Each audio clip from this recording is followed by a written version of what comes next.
الحمد لله رب العالمين والصلاة والسلام على سيد الأنبياء والمرسلين وعلى آله وصحبه أجمعين ومن تبعهم بإحسان إلى يوم الدين.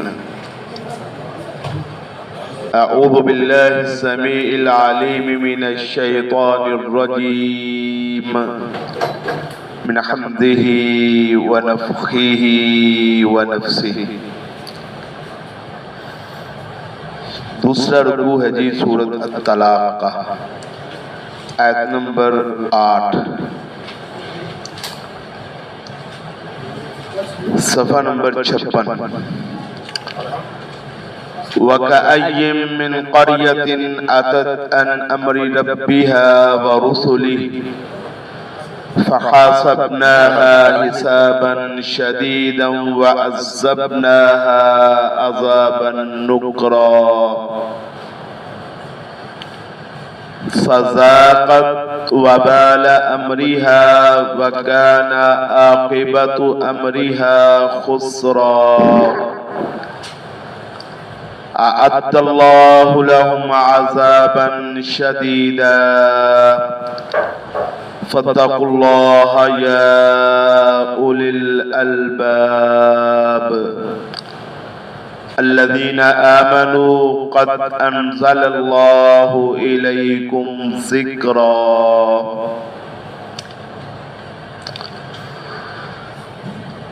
وَكَأَيٍّ مِّن قَرْيَةٍ أَتَتْ عَنْ أَمْرِ رَبِّهَا، اور کتنی ہی بستیوں میں سے عَتَتْ نافرمانی کی انہوں نے، عَنْ أَمْرِ رَبِّهَا اپنے رب کے حکم سے، وَرُسُلِهِ اور اس کے رسولوں کے حکم سے، فَحَاسَبْنَاهَا تو محاسبہ کیا ہم نے ان کا، حساباً شدیدہ محاسبہ کرنا سخت، وعذبناہا اور عذاب دیا ہم نے ان کو، عذاباً ایسا عذاب، نکرا جو اجنبی تھا، ان دیکھا تھا. یہ سورۃ الطلاق کے 2 رکوع ہیں. اس کے پہلے رکوع میں بڑی تفصیل کے ساتھ اللہ رب العزت نے طلاق کے مسائل، عدت کے مسائل اور صلح کے مسائل وہ بیان فرمائے.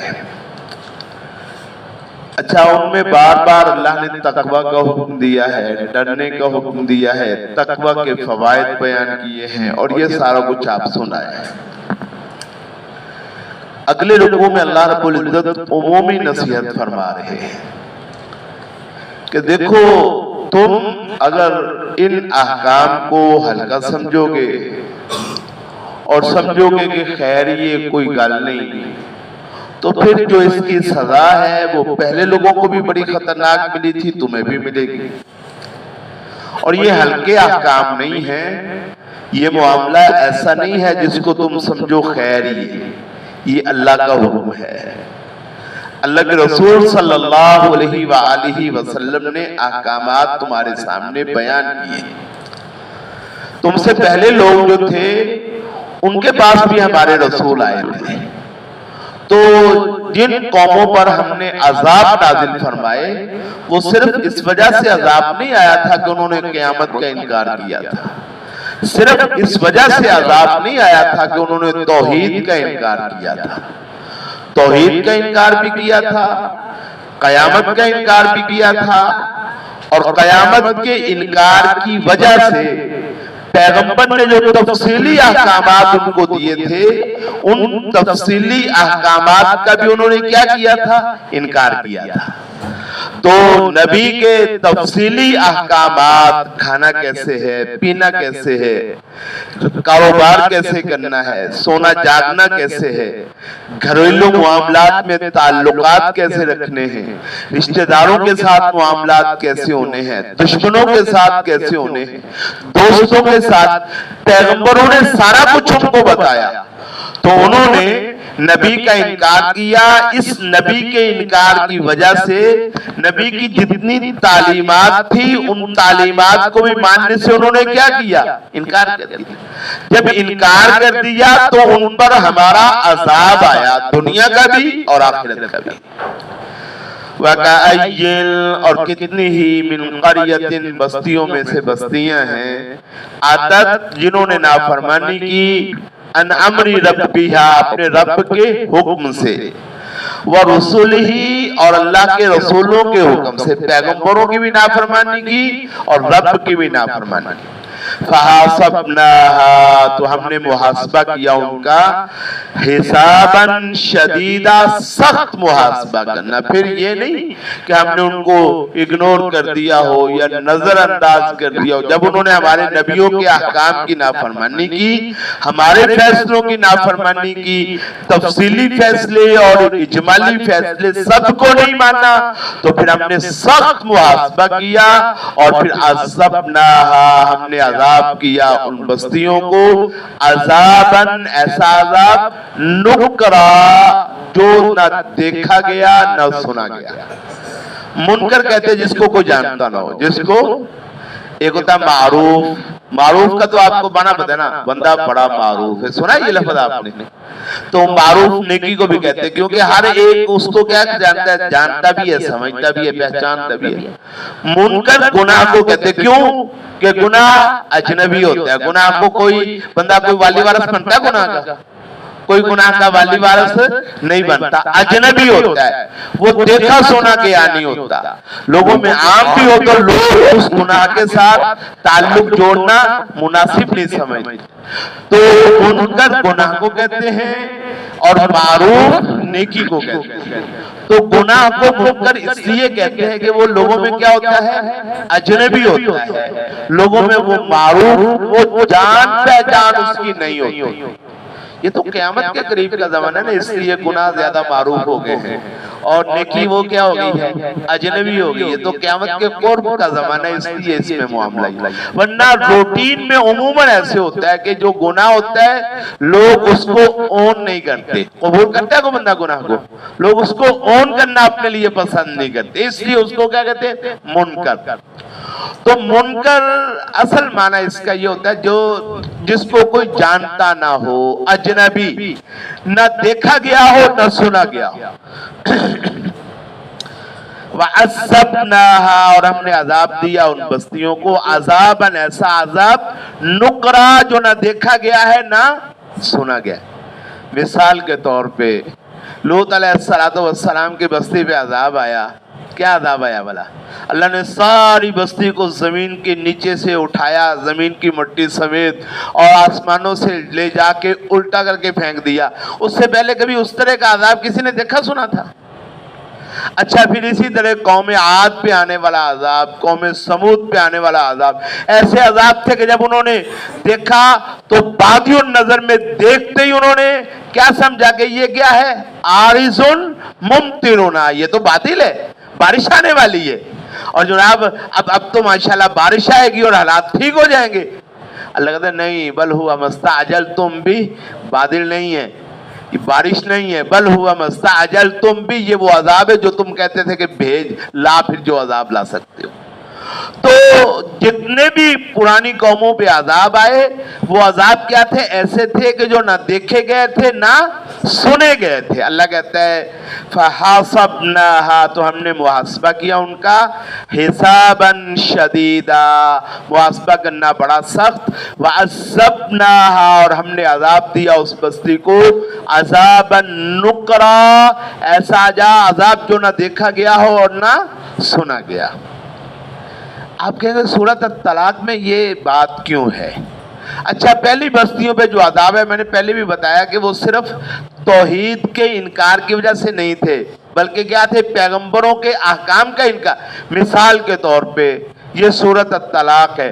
تو جب کوئی قوم طلاق کے معاملے میں اللہ کے احکامات پہ عمل نہیں کرتی، نکاح کے معاملے میں اللہ کے معاملات پہ، اللہ کے احکام پہ عمل نہیں کرتی، اللہ کے نبی کی بات نہیں مانتی، اللہ کی بات نکاح کیسے رکھنا ہے، شادی کیسے کرنی ہے، پھر طلاق کیسے کرنی ہے، تو پھر کیا ہوتا ہے اس قوم میں؟ نکاح اور طلاق ان دونوں چیزوں کا رواج بتدریج کیا ہو جاتا ہے؟ ختم۔ جب نکاح بھی کم ہو جائے گا، طلاق بھی کم ہو جائے گی، پھر کیا ہوگا؟ کیوں جی؟ پھر زنا ہوگا، پھر بدکاری ہوگی۔ اچھا نکاح ہوگا، طلاق نہیں ہوگی، پھر بھی بدکاری ہوگی، کیونکہ بیوی کے ساتھ ناراضگی ہوگی۔ اب یہ اس کو چھوڑ بھی نہیں سکتا، کیونکہ چھوڑے گا تو اپنی ساری جائیداد اس کے نام لگوانی پڑے۔ آج بھی یورپ میں یہی مصیبت ہے نا، چھوڑ بھی نہیں سکتا، اس کو رکھ بھی نہیں سکتا، رکھ اس لیے نہیں سکتا کہ اس کے ساتھ گزارا نہیں ہے، وہ اس کو پسند نہیں کرتی ہے، اس کو پسند نہیں کرتی، چھوڑ بھی نہیں سکتا کہ چھوڑے تو پھر کیا ہوگا؟ وہ سارا کچھ نام لگوانا پڑے گا۔ نتیجہ کیا ہوگا؟ وہ اس کے ساتھ ناراض رہے گی، یہ اس کے ساتھ ناراض رہے گا۔ اچھا نیا نکاح نہ وہ کر سکے گی نہ یہ کر سکے گا، تو پھر کیا ہوگا؟ وہ بھی خفیہ دوستی کرے گی اور یہ بھی خفیہ دوستی کرے گی۔ اچھا خفیہ دوستی مرد کی عورت کے ساتھ مشکل ہو جاتی ہے بعض اوقات، تو پھر اس کی بنسبت ایک آسان حل اس کا کیا ہوتا ہے کہ عورتوں کی بجائے پھر جب گندگی کسی معاشرے میں عام ہوتی ہے، اللہ کے نکاح کم ہوتا چلا جاتا ہے اور حلال بیویاں جو ہوتی ہے ان کی تعداد تھوڑی ہو جاتی ہے اور ان کے ساتھ تعلقات وہ مشکل ہو جاتے ہیں، تو پھر حرام بیویاں جب وہ بھی مشکل ہو جاتی ہیں۔ اب عورتوں کے خرچے آپ کو پتا ہے، خاص طور پہ ایسی عورتیں جو حرام ہوں، ان کے خرچے، ان کے جناب چونچلے اور ان کے تقاضے اور ان کی ضرورتیں، وہی اپنی بیوی کو تو بندہ موبائل نہ بھی لے کے دے تو گزارا کر چل سکتا ہے، جس کے ساتھ یاری لگانی ہے وہ تو کہے گی میرا موبائل گم ہو گیا، نواں لے کے دینا پڑے گا نا پھر اس کو، وہاں تو خرچے زیادہ ہے۔ پھر اس کا حل کیا ہوگا کہ مردوں کے ساتھ دوستی لگائیں، مردوں۔ اچھا جب کسی معاشرے میں نکاح کم ہوتا ہے، جب کسی معاشرے میں طلاق جو ہے وہ ضرورت کے مطابق نہیں ہوتی، طلاق کو مشکل کر دیا جاتا ہے یا طلاق کے احکام پر عمل نہیں ہوتا، پھر اس معاشرے میں دو کام ہوتے ہیں، یا اس معاشرے میں بدکاری زنا عام ہوتا ہے، یا پھر اس معاشرے میں وہ کام ہوتا ہے جو قوم لوط کیا کرتی تھی۔ اچھا جب یہ دونوں کام ہوں تو پھر اللہ کی اس معاشرے پہ رحمت برستی ہے کہ لعنت؟ پھر یہ حال ہوتا ہے۔ یہ جو بستی ہے، بعض علماء نے کہا اس بستی سے مراد لوط علیہ السلام کی بھی بستی ہو سکتی ہے، اور بھی بڑی بستی ہیں۔ وَكَأَيٍّ مِّن قَرْيَةٍ، اور کتنی ہی بستیوں میں سے عَتَتْ عَنْ أَمْرِ رَبِّهَا، انہوں نے نافرمانی کی اپنے رب کے حکم کی، وَرُسُلِهِ، اور اس کے رسولوں کے حکم کی، فَحَاسَبْنَاهَا، تو ہم نے محاسبہ کیا ان کا حساباً شدیدا، محاسبہ کرنا سخت، وَعَذَّبْنَاهَا، اور ہم نے عذاب دیا اس بستی کو، عذاباً ایسا عذاب، نکرا جو نہ دیکھا گیا تھا نہ سنا گیا تھا۔ آج کل عذاباً نکرا کی میں آپ کو ایک مثال دیتا ہوں۔ جو پھر انسان اپنی حلال بیوی پہ اکتفا نہیں کرتا، ایک بیوی پہ یا دو بیویوں پہ یا تین بیویوں، اپنی حلال بیویوں پہ اکتفا نہیں کرتی، اور جو عورتیں اپنے حلال خامدوں پہ اکتفا نہیں کرتی، بالآخر پھر ان کو کیا ہوتا ہے؟ ان کو بیماریاں ہوتی ہیں، ایسی بیماریاں ہوتی ہیں جو بیماریاں ان سے پہلے نہ دیکھی گئی ہوں نہ، مثال کے طور پہ ایڈز کی بیماری ہے، سوزاک کی بیماری ہے، اسی طرح اور کئی مردوں کو بھی بیماریاں ہوتی ہیں، جنسی بیماریاں، عورتوں کو بھی لگتی ہیں بیماریاں، پھر اسی طرح اور کئی بیماریاں ہیں، وہ ایسی بیماریاں ہوتی ہیں کہ ڈاکٹر کہہ دیتے جی ایسی بیماری ہے کہ آج سے پہلے دنیا میں بہت کم ہے یہ بیماری۔ تو یہ ہے عذبناہا عذاباً نکرا، ہم نے ان کو عذاب دیا ایسا عذاب جو نہ دیکھا گیا تھا نہ سنا گیا تھا۔ فَذَاقَتْ وَبَالَ أَمْرِهَا، تو چکھ لیا اس بستی نے وبال امرها، اپنے کام کا انجام، اپنے برے کام کا انجام۔ وَكَانَ عَاقِبَةُ أَمْرِهَا خُسْرًا، اور اس کے کام کا انجام خسرا کیا تھا؟ خسارہ تھا، نقصان ہی نقصان، دنیا میں بھی اور آخرت میں۔ اعد اللہ لہم عذابا شدیدا، اعد اللہ لہم، تیار کیا اللہ نے، لہم ان کے لیے، عذابن ایسا عذاب، شدیدہ جو کیا تھا بہت سخت۔ اچھا یہ جو پہلے فرمایا نا فحاسبناها حسابا شدیدا وعذبناها عذابا نکرا، ہم نے ان کو سخت محاسبہ کیا اور ہم نے ایسا عذاب نازل کیا جو نہ دیکھا گیا تھا نہ سنا۔ یہ عذاب اور یہ محاسبہ کون سا ہے؟ جو دنیا میں ہوا۔ جو کہاں پہ ہوا؟ دنیا میں ہوا۔ جب انہوں نے نافرمانی کی، اللہ کہتا ہے دنیا میں ہماری پکڑ آ گئی ان پہ، ہم نے ان کو سزائیں دی جو نہ دیکھی گئی تھی نہ سنی گئی تھی۔ یہ جو ہے نا اللہ لہم عذابا شدیدا، اس عذاب سے مراد پھر کون سا عذاب ہے؟ آخرت کا۔ مطلب ہے دنیا میں بھی ان پہ عذاب آیا اور آخرت کے لیے بھی اللہ نے ان کے لیے کیا کیا؟ تیار کر لیا عذاب۔ اعد اللہ لہم عذابا شدیدا، تیار کیا اللہ نے ان کے لیے عذاب بہت سخت۔ فاتقوا اللہ، پس ڈر جاؤ اللہ سے، یا اولی الالباب، اے عقلوں والو۔ لب کہتے ہیں عقل کو، الباب کہتے ہیں عقلوں کو۔ اولی الالباب ایسے لوگ جن کی عقلیں کیا ہیں؟ سلامت ہے، جو عقلوں والے۔ فاتقوا اللہ، پس ڈر جاؤ اللہ سے، یا اولی الالباب، اے عقلوں والو۔ تو عقلوں والے کون ہوتے ہیں؟ الذین آمنوا، جو کیا لاتے ہیں؟ ایمان۔ جس کا ایمان نہیں اس کی عقل ہے، ایمان نہیں ہوگا تو عقل ہوگی تو ایمان تو لے آئے گا نا۔ اچھا جو کہے میں بڑا عقل مند ہوں اور ایمان نہیں لا رہا، یہ عقل مند ہے؟ یہ تو دنیا بھی اپنی خراب کر رہا، آخرت بھی خراب کر رہا ہے، اس کی کیسی عقل ہے؟ کوئی 4 ٹکے اگر وقتی طور پہ کما بھی لے تو وہ تو عارضی سودا ہے نا، بے وقوفی کا سودا ہے۔ اصل میں عقل مند کون ہوتا ہے؟ جو کیا ہے؟ ایمان والا ہے۔ اعد اللہ لہم عذابا شدیدا، تیار کیا اللہ نے ان کے لیے عذاب بہت سخت۔ فاتقوا اللہ، پس ڈر جاؤ اللہ سے، یا اولی الالباب، اے عقلوں والو۔ الذین آمنوا، تو عقلوں والے کون ہیں؟ وہ لوگ جو ایمان لائے۔ قد انزل اللہ، یقیناً اتارا اللہ نے، الیکم، تمہاری طرف، ذکرا، نصیحت۔ اللہ نے تمہاری طرف کیا اتار دی؟ نصیحت۔ یہ قرآن سارا نصیحت ہے، اور خاص طور پر یہ سورت، اس سورت کا جو پہلا رکوع ہے وہ طلاق کے سارے مسائل، یہ سارے تمہارے لیے کیا ہیں؟ نصیحت ہے۔ قد انزل اللہ، یقیناً اتارا اللہ نے، الیکم، تمہاری طرف، ذکرا، نصیحت۔ ذکرا کا ایک ترجمہ ہے جو میں نے کر دیا، فٹافٹ کر دیا، کہ قرآن بھی نصیحت ہے اور یہ جو سورت ہے یہ بھی کیا ہے؟ نصیحت ہے۔ لیکن یہ ترجمہ کافی نہیں، ذکر کا ترجمہ قرآن کافی اور مکمل نہیں، ذکر کا ترجمہ اللہ آگے کر رہا ہے۔ قد انزل اللہ، یقیناً اتارا اللہ نے، الیکم، تمہاری طرف، ذکرا، ذکر۔ تو ذکر کیا ہے؟ بجائے اس کے کہ میں بتاؤں کیوں نہ اللہ سے پوچھیں، اللہ نے آگے بتایا رسولا۔ ذکر کیا ہے بھائی؟ رسول۔ قد انزل اللہ الیکم ذکرا، یقیناً اللہ نے تمہاری طرف ذکر نازل فرمایا۔ تو ذکر ہے کیا؟ رسولن۔ ذکر کیا ہے بھائی؟ رسول۔ اللہ کی کتاب بھی نصیحت ہوتی ہے اور اللہ کا پیغمبر بھی کیا ہوتا ہے؟ نصیحت۔ وہ صرف اس کی ایک آدھ بات نصیحت نہیں، وہ اس کا وجود ہی سراپا نصیحت ہوتا ہے۔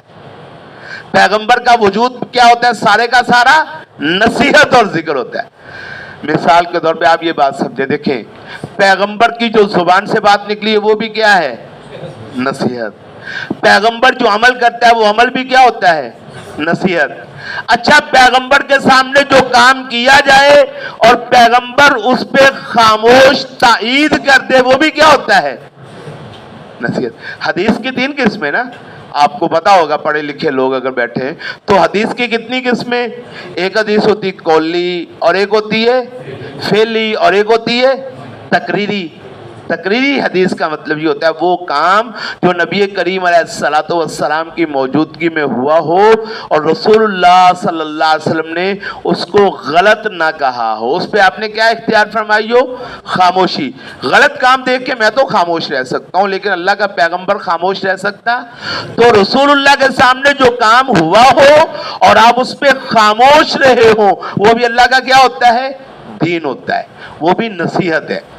تو نصیحت اور ذکر اللہ کی کتاب کو کہتے ہیں، نصیحت اور ذکر اللہ کے رسول کو کہتے ہیں، پھر رسول اللہ کی بات بھی نصیحت اور ذکر، رسول اللہ کا عمل وہ بھی نصیحت اور ذکر، اور رسول اللہ کی تقریر وہ بھی نصیحت اور ذکر۔ یہ تینوں حدیثیں اللہ اکبر دین ہیں۔ جیسے قرآن مجید اللہ کی وحی ہے، ایسے رسول اللہ کا فرمان بھی اللہ کی کیا ہے؟ قریب قریب ہو جائے بھائی، پیچھے بھائی زیادہ آگے آگے آگے ہو جائے تھوڑے،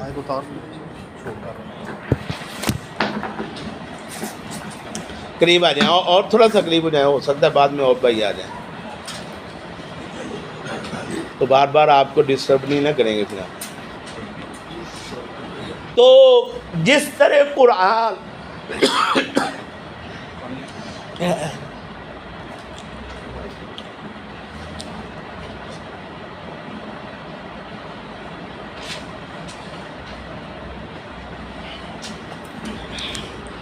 قرآن اللہ کی وحی ہے، بالکل اسی طرح رسول اللہ صلی اللہ علیہ وسلم کی زبان سے جو نکلتا ہے وہ بھی اللہ کی کیا ہوتی ہے؟ وحی۔ وَمَا يَنْطِقُ عَنِ الْهَوَىٰ إِنْ هُوَ إِلَّا وَحْيٌ يُوحَىٰ، پیغمبر اپنی خواہش کے ساتھ نہیں بولتا، إِنْ هُوَ إِلَّا وَحْيٌ يُوحَىٰ، آپ جب بھی بات کرتے وہی ہوتی جو آپ کے کی جاتی پھر آپ بولتے۔ تو قرآن مجید بھی وہی ہے، رسول اللہ کا فرمان بھی وہی ہے۔ اسی طرح رسول اللہ صلی اللہ علیہ وسلم نے جو عمل کیا ہے وہ عمل بھی دین اور وہی ہے۔ اسی طرح جو کام رسول اللہ کے سامنے کیا گیا ہو اور نبی کریم علیہ الصلوۃ والسلام نے اس پہ خاموشی اختیار فرمائی ہو وہ بھی کیا ہے؟ وہی اور اللہ کا دین ہے۔ تو وہی کی چار قسمیں ہوگی پھر، ایک قرآن مجید، ایک رسول اللہ کا فرمان، تیسرا رسول اللہ کا عمل، اور چوتھی رسول اللہ کی تقریر۔ یہ چاروں چیزیں کیا ہیں؟ دین ہیں، یہ چاروں چیزیں شریعت ہیں، اور یہ چاروں چیزیں کیا ہیں؟ اللہ کے رسول صلی اللہ علیہ وسلم پہ نازل ہونے والی وحی ہے۔ اب ذرا ایک اور بات سنیں، اللہ تبارک و تعالیٰ نے قرآن مجید میں ارشاد فرمایا اِنَّا نَحْنُ نَزَّلْنَا الذِّكْرَ وَإِنَّا لَهُ لَحَافِظُونَ، یقیناً بے شک ہم ہی ذکر کو نازل کرنے والے ہیں، وَإِنَّا لَهُ لَحَافِظُونَ، اور اس کی حفاظت کرنے والے بھی کون ہیں؟ ہم ہی ہیں۔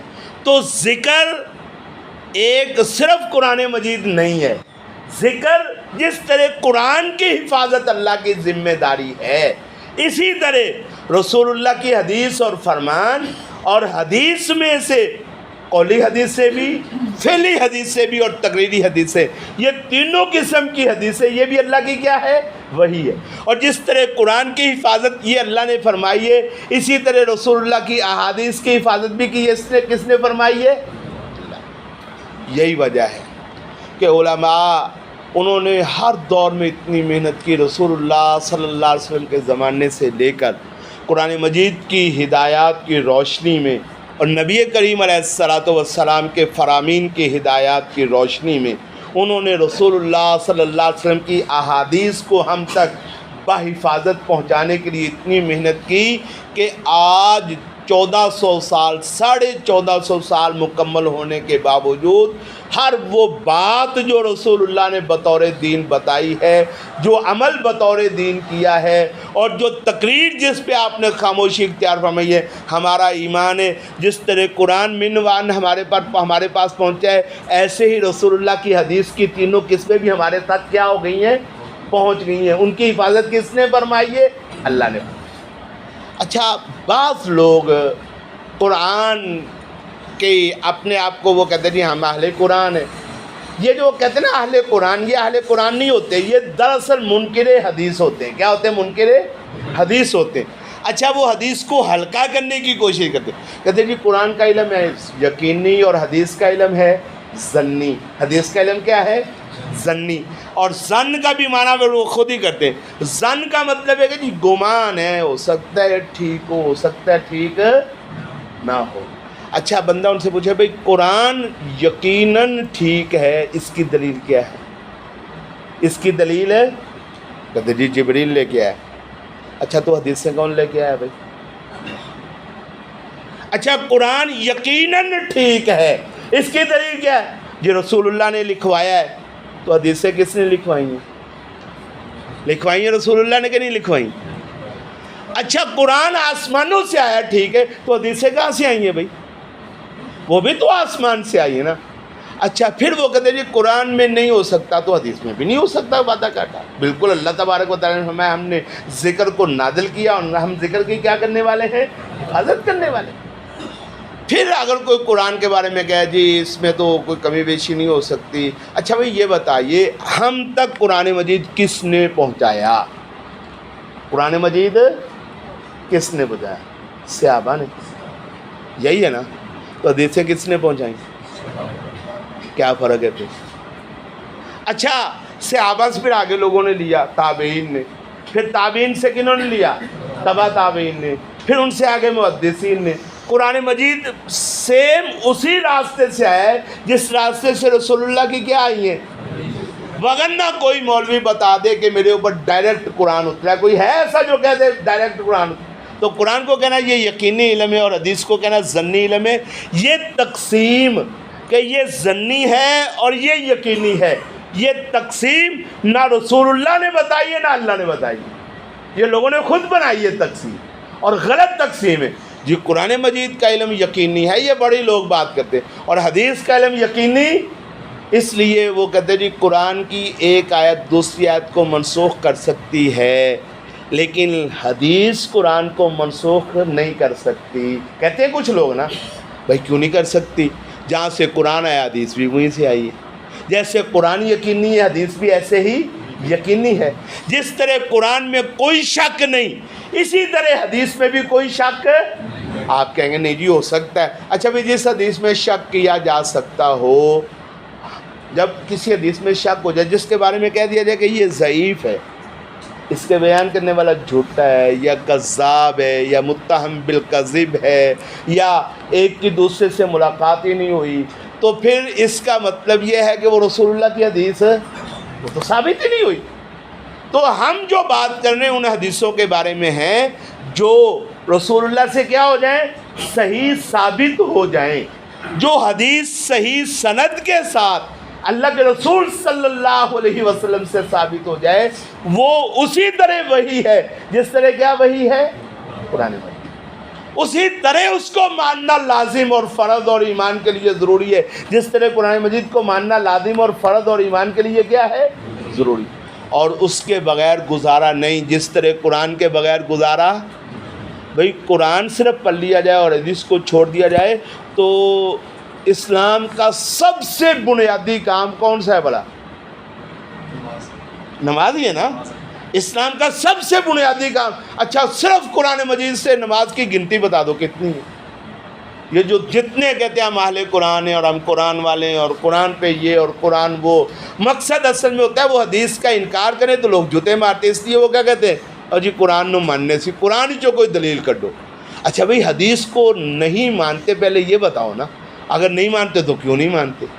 تو اگر حدیث کو چھوڑ دیا جائے، حدیث کو ایک طرف رکھ دیا جائے اور صرف قرآن پہ بات کی جائے تو دین کا سب سے اہم مسئلہ، عملی دین کا اور بنیادی دین کا وہ کیا ہے؟ نماز۔ نماز کی گنتی پوری نہیں ہو سکتی قرآن مجید سے، ہو سکتی ہے؟ اچھا پھر نماز کا طریقہ قرآن مجید میں ہے کہیں پہ؟ نماز کا طریقہ نہیں بتایا جا سکتا۔ نماز کی دعائیں، عملی صورت نماز کی قرآن مجید کو آپ اگر پڑھ کے سارا الف لام میم سے لے کے والناس تک دیکھ لیں، آپ نماز کی کوئی عملی سکیچ بنا ہی نہیں سکتے۔ ممکن ہے بنایا کوئی بندہ؟ اچھا پھر ایک نماز نہیں، بنی الاسلام علی خمس، اسلام کی بنیادیں کتنی ہیں؟ 5۔ آپ قرآن مجید کو لے لو، حدیثوں کو چھوڑ دو، پانچوں کی پانچوں بنیادیں منہدم ہو جائیں۔ نماز ہے، روزہ ہے، حج ہے، زکوٰۃ ہے، اور ان چاروں سے پہلے کیا ہے؟ کلمہ ہے، شہادتین ہے۔ اچھا نہ شہادتین پہ عمل ہو سکے گا، نماز پہ، نہ روزے پہ، نہ حج پہ، کسی ایک پہ عمل ہو سکتا ہے؟ تو ذکر جو ہے یہاں پہ اللہ یہ دلیل ہے کہ ذکر کیا ہوتا ہے؟ رسول بھی ذکر ہے، رسول بھی ذکر ہے۔ یہ آیت میں اللہ نے فرمایا اعد اللہ لہم عذابا شدید، اللہ نے تیار کیا ان کے لیے عذاب سخت۔ فاتقوا اللہ، پس ڈر جاؤ اللہ سے، یا اولی الالباب، اے عقلوں والو۔ تو عقلوں والے کون ہیں؟ الذین آمنوا، وہ لوگ جو ایمان لائے، قد انزل اللہ، یقیناً اتارا ہے اللہ نے، الیکم، تمہاری طرف، ذکرہ، کس کو اتارا ہے؟ ذکر۔ اور ذکر کیا ہے؟ آگے ساتھ فرمایا الرسول، یہ ذکرن سے بدل ہے رسولہ، ذکرن سے کیا ہے؟ بدل۔ ذکر، اللہ نے تمہاری طرف ذکر اتارا، تو ذکر کیا ہے؟ رسولا یتلو علیکم آیات اللہ مبینات، رسولاً، وہ رسول ہے جو پڑھتا ہے علیکم، تم پر، آیات اللہ، اللہ کی آیات، مبینات، جو کیا ہے؟ واضح اور کلیئر ہیں، لیخرج الذین آمنوا وعملوا الصالحات، تاکہ وہ نکالے ان لوگوں کو جو ایمان لائے اور جنہوں نے نیک عمل کیے، من الظلمات، یعنی رسول نکالے ان لوگوں کو جو ایمان لائے اور جنہوں نے نیک عمل کیے، من الظلمات، اندھیروں سے، الی النور، کس کی طرف؟ روشنی کی طرف۔ ومن یؤمن باللہ، اور جو شخص ایمان لے آئے اللہ پر، ویعمل صالحا، اور عمل کرے نیک، یدخلہ جنات، تو اللہ داخل کرے گا اس کو ایسے باغات میں، تجری، بہتی ہیں، من تحتہا الانہار، ان کے نیچے سے نہریں، خالدین فیہا، وہ ہمیشہ رہنے والے ہیں ان میں، ابدا، ہمیشہ ہمیشہ۔ قد احسن اللہ، یقیناً خوبصورت بنایا ہے، یقیناً بہترین بنایا ہے اللہ نے، لہو، اس کے لیے، رزقا، رزق کو، جو ایمان لے آئے، عمل نیک کرے تو ان کو اللہ جنتوں میں داخل کرے گا، اور ان کے لیے جنتوں میں اللہ نے کیا تیار کیا ہے؟ بہترین رزق تیار کیا۔ تو پہلی آیت میں، اس سے پہلی آیات میں عذاب کا تذکرہ تھا ان قوموں کا جنہوں نے اللہ کے احکام کی کیا کی؟ نافرمانی کی، خاص طور پر طلاق اور نکاح کے احکامات میں اللہ کی نافرمانی کی، ان پہ آنے والے عذاب کا تذکرہ تھا، اور امت محمد الرسول اللہ کو ڈرایا گیا۔ تو اس آیت میں پھر وہ لوگ جنہوں نے ایمان لائے اور نیک عمل کیے، یعنی اللہ کے احکامات پر عمل کیا، ان پہ آنے والی اللہ کی رحمت کا تذکرہ۔ وَمَن يُؤْمِن بِاللَّهِ، اور جو ایمان لے آئے اللہ پر، وَيَعْمَلْ صَالِحًا، اور عمل کرے نیک، يُدْخِلْهُ، اللہ داخل کرے گا اس کو، جنات، ایسے باغات میں، تجری من تحتها الانہار، جن کے نیچے سے نہریں بہتی ہیں، خالدین فیہا ابدا، وہ ہمیشہ رہنے والے ہیں اس میں، ہمیشہ ہمیشہ۔ قد احسن اللہ، یقیناً بہترین بنایا ہے اللہ نے، لہو، اس کے لیے، رزقا، رزق کو۔ اللہ الذی خلق سبع سماوات ومن الارض مثلہن، اللہ، کون؟ اللہ۔ تو اللہ نے اس کے لیے اچھا رزق بنایا ہے، ان کو اللہ نے کیا دیا ہے؟ عذاب دیا۔ تو اللہ کون ہے؟ اللہ کا تعارف آ رہا ہے۔ تو یہ اللہ کا تعارف بھی دراصل یہ اس کے ساتھ ساتھ اپنا تعارف اللہ کیوں کروا رہا ہے؟ وہ جو پیچھے احکام بیان کی نا، ان احکامات کی اہمیت کو واضح، کہ یہ احکام کسی عام شخصیت کے، کسی چھوٹی موٹی سیشن کورٹ کے یا ہائی کورٹ کے یا سپریم کورٹ کے نہیں ہیں کہ جن کو تم چٹکیوں میں اڑا دو، یہ احکام کس کے ہیں؟ اللہ کے۔ تو کون سا اللہ؟ اللہ الذی، اللہ وہ ذات ہے، خلقہ، جس نے پیدا کیے، سبع سماوات، 7 آسمان، کتنے بیان کیے؟ تو آسمان قرآن مجید میں اللہ نے جمع بھی بیان فرمائے ہیں اور واحد بھی بیان فرمائے۔ جہاں پہ واحد بیان کیا مراد تو جمع ہی نا، کیونکہ آسمان کتنے ہیں؟ 7، یہ قرآن مجید میں بھی ہے اور احادیث میں۔ تو زمین اللہ رب العزت نے قرآن مجید میں اکثر جو ہے وہ واحد ہی بیان کیا، الارض ہی بیان کیا گیا ہے۔ کیا بیان کیا گیا ہے؟ حدیث میں جمع کا لفظ زمین کے لیے بھی آیا ہے، جیسے کہ وہ حدیث ہے نا، رسول اللہ صلی اللہ علیہ وسلم نے ارشاد فرمایا کہ جو آدمی کسی کی زمین کو ہتھیا لیتا ہے، قیامت کے دن وہ ساری زمین جو ہے، 7 زمینوں تک جتنی زمین اس نے ہتھیائی ہے، اس کو توق بنا کے اس کے گلے میں ڈالا جائے گا۔ تو وہاں پہ 7 زمینوں کا لفظ، تو یہاں پہ بھی اللہ رب العزت نے 7 زمینوں کا تذکرہ فرمایا۔ تو معلوم ہوتا ہے جیسے آسمان 7 ہیں، ویسے ہی زمینیں بھی کتنی ہیں؟ تو آسمان کیسے 7 ہیں؟ آسمان ایک، اس کے اوپر دوسرا، پھر تیسرا، پھر چوتھا، ایسے ہی ہے نا، 7 آسمان ایک دوسرے کے اوپر نیچے ہیں۔ تو زمینیں وہ کیسے ہوئے؟ بعض علماء کہتے ہیں کہ جیسے آسمان ایک دوسرے کے اوپر نیچے ایسے ہی زمینیں بھی ایک دوسرے کے اوپر نیچے ہی ہیں۔ تو بعض کہتے ہیں کہ پتہ نہیں ہمیں تو وہ کیسے ہیں، لیکن اللہ رب العزت نے اس کو معاملے کو راز رکھا ہے، جیسے اللہ کی حکمت ہے اور جیسے اس کا علم جانتا ہے ویسے ہی ہے۔ وَمَا يَعْلَمُ جُنُودَ رَبِّكَ إِلَّا هُوَ، تیرے رب کے لشکروں کو سوائے اللہ کے کوئی اور جانتا نہیں ہے۔ اور اس کی دلیل ایک اور بھی ہے، سائنسی دنیا میں آج تک دنیا کے بڑے بڑے ممالک ترقی یافتہ انہوں نے پورا زور لگا لیا ہے کہ آسمان تک پہنچنا تو چلو مشکل ہے نا، تو بہت اونچا ہے، اور جناب جہاز گئے 10,000 فٹ بلندی پر اور 50,000 کی فٹ کی بلندی پر آسمان کو وہ چھو سکے نہیں، تو نیچے تو اتنا ایسا، اوپر چڑھنا تو مشکل ہوتا ہے، نیچے جانا اتنا مشکل ہے نہیں ہوتا، لیکن اس کے باوجود انہوں نے بڑے اوزار لیے اور بڑی تیاری کی اور زمین میں جناب وہ بورنگ کرنے کے لیے بڑی کوشش کی، لیکن آج تک زمین کی تہہ تک کوئی پہنچ سکا؟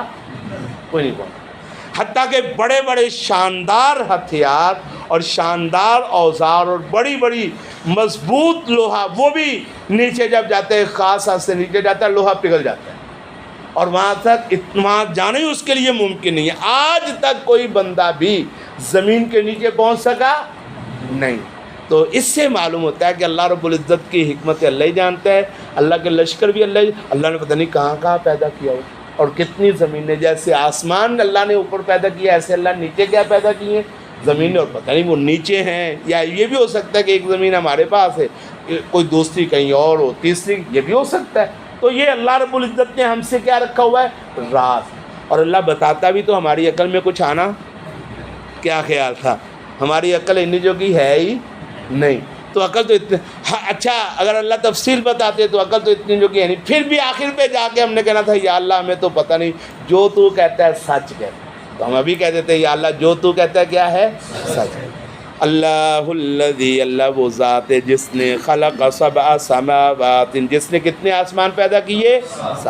ومن الارض، اور زمینوں میں سے مثلہن، آسمانوں کی طرح، زمین سے بھی آسمانوں کی، جیسے آسمان 7 ہے ایسے زمینیں بھی کیا ہیں؟ 7۔ جس طرح آسمانوں کا معاملہ ہے زمینوں میں سے بھی اسی طرح کیا ہے اللہ نے معاملہ پیدا کیا۔ اللہ الذی، اللہ وہ ذات ہے جس نے خلق سبع سماوات، پیدا کیے 7 آسمان، ومن الارض مثلہن، اور زمین سے بھی اسی کی طرح، یتنزل الامر بینہن، اترتا ہے معاملہ ان کے درمیان، فیصلے اترتے ہیں ان کے درمیان، یہ آسمان و زمین کے درمیان اللہ کے کیا اترتے ہیں؟ فیصلے اترتے ہیں، بندے رہتے ہیں اور ان کے درمیان اللہ کے فیصلے اترتے ہیں، اور بندے کوئی قسمت والے ہوتے ہیں وہ ان فیصلوں کو مان لیتے ہیں، بدقسمت ہوتے ہیں وہ ان فیصلوں کا کیا کر دیتے ہیں؟ انکار کر دیتے ہیں۔ یہ لِتَعْلَمُوا، تاکہ تم جان لو، ان اللہ، کہ بے شک اللہ تعالیٰ، عَلَىٰ كُلِّ شَيْءٍ قدیر، ہر چیز پر کیا ہے؟ طاقت رکھنے والا۔ وَأَنَّ اللَّهَ، اور بے شک اللہ تعالیٰ نے، قد احاطہ، یقیناً گھیر رکھا ہے، بِكُلِّ شَيْءٍ، ہر چیز کو، علم، کس کے ساتھ؟ علم کے ساتھ۔ تمہارا علم جو ہے وہ کچھ بھی نہیں ہے، اللہ نے ہر چیز کو کس کے ساتھ گھیر رکھا ہے؟ علم کے ساتھ گھیر رکھا ہے۔ وہ ہے نا کہ موسیٰ علیہ السلام تھے غالباً، جنہوں نے ایک مرتبہ بڑی تقریر کی، کمال کی تقریر کی، بڑا بیان کیا، تو ایک بندہ پوچھتا ہے، کہتا ہے اے موسیٰ یہ بتا، دنیا میں اس وقت کائنات میں کوئی تجھ سے بڑا عالم ہے؟ تو اللہ کے نبی تھے، اور یہ بات بھی ٹھیک ہے کہ اللہ کے نبی سے بڑا عالم زمین پر کوئی ہوتا ہے؟ تو نبی سے بڑا عالم تو انہوں نے کہا نہیں۔ اچھا بات تو موسیٰ علیہ السلام کی ٹھیک تھی، لیکن اللہ رب العزت کو یہ انداز پسند نہیں آیا۔ اللہ تو بھائی اللہ ہے نا، پھر اس کو اچھی لگے بات لگ جائے، نہ لگے تو پیغمبر کی بھی نہ لگے بھائی، تو بات اللہ کو اچھی نہیں لگی، کہ حالانکہ چاہیے تو یہ تھا کہ موسیٰ کہتے بھائی اس کائنات میں اللہ سب سے بڑا عالم ہے، اللہ کے علم کی بات کر دیتے تو یہ تو بڑی اچھی بات، لیکن انہوں نے کہا نہیں، بات موسیٰ علیہ السلام کی بھی ٹھیک تھی لیکن اللہ کو اچھی نہیں لگی۔ اللہ نے موسیٰ علیہ السلام کو کہا پھر جا، خضر علیہ السلام جو ہیں وہ اس کے پاس ایک علم ہے، تو ذرا اس سے مل، تجھے پتہ چلے کہ کوئی بڑا عالم ہے کہ نہیں۔ اچھا پھر چلے گئے، پھر گئے تو خضر علیہ السلام نے تو ہر قدم پہ ایران پریشان کر دیا، موسیٰ علیہ السلام کا علم تو جناب جو الف بے تھی نا خضر علیہ السلام کے علم کی، موسیٰ علیہ السلام کی جو انتہا تھی وہ تو ان کے علم کی الف بے تھی۔ جب ایک دو تین کام کیے تو کوئی بھی سمجھ نہ آئی، تو انہوں نے کہا چپ رہنا ہے، چپ رہ نہیں سکے، اپنا علم وہ جو تھا وہ کچھ اور کہتا تھا، چپ نہیں رہ سکتا، تو چپ نہیں رہ سکتا۔ کہا پھر اب اگر میں خاموش نہ رہا نا تو پھر ٹھیک ہے، پھر تو مجھے چھوڑ دینا۔ پھر نہیں خاموش رہ سکے، پھر خود ہی کہہ دیا ٹھیک ہے اب تیرا میرا گزارا۔ پھر انہوں نے سوچا ہاں تو بتاؤ، انہوں نے بتایا۔ تو وہاں پہ ایک روایت میں ہے کہ اللہ رب العزت نے ایک مثال دی، وہ دریا کے کنارے یہ سارا کام ہوا نا، وہ خضر علیہ السلام کے پاس گیا تو دریا کے کنارے تو آئی نا ایک وہ چڑیا، اس نے سمندر میں سے وہ لیا جناب، ایک پانی کا ایک قطرہ لیا، چونچ کے ساتھ پانی لیا، پیا اور اڑ گئی۔ تو اللہ نے پوچھا موسیٰ یہ جو لے کے گئی ہے چڑیا، یہ سمندر میں سے تقریباً کتنا لے کے گئی ہو؟ یا اللہ نے کی لے کے جانا ہے، یہ تو ایک قطرہ بھی پورا نہیں لے کے گئی اور اتنا بڑا سمندر۔ کہا موسیٰ تیرا علم اور پوری کائنات میں جتنے بھی لوگ ہیں ان سب کا علم اس چڑیا کی چونچ کے اس قطرے کی مانند ہے جو یہ سمندر سے لے کے گئی ہے، اور میرا علم اس سمندر سے بھی زیادہ وسیع۔ تو یہ قد احاط اللہ، یقیناً قد احوان اللہ، اور بے شک اللہ تعالیٰ نے قد احاطہ گھیر رکھا ہے، بکل شیء ہر چیز کو، کس کے ساتھ؟ علم، اپنے علم کے۔ 7 آسمان ہیں، 7 زمینیں، ہر زمین میں وکری وکری مخلوقات ہیں، اور ہر مخلوق میں وہ پچھلے دنوں آپ کو پتہ نا وہ ٹائٹینک کی آپ تلاش میں وہ ایک آبدوز گئی تھی اور کیا بنا ان بیچاروں کا، تو وہاں پہ جہاں تک وہ آبدوز پہنچی تھی اتنا پانی کا پریشر اور دباؤ تھا، لیکن وہاں پہ بھی کچھ مخلوقات ہیں ایسی جو وہاں پہ رہتی ہیں۔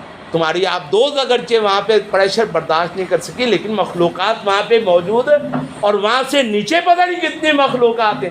قد احاطہ، یقیناً گھیر رکھا اللہ نے، بکل شیء، ان ساری چیزوں کو، علم، کس کے ساتھ؟ اپنے علم کے۔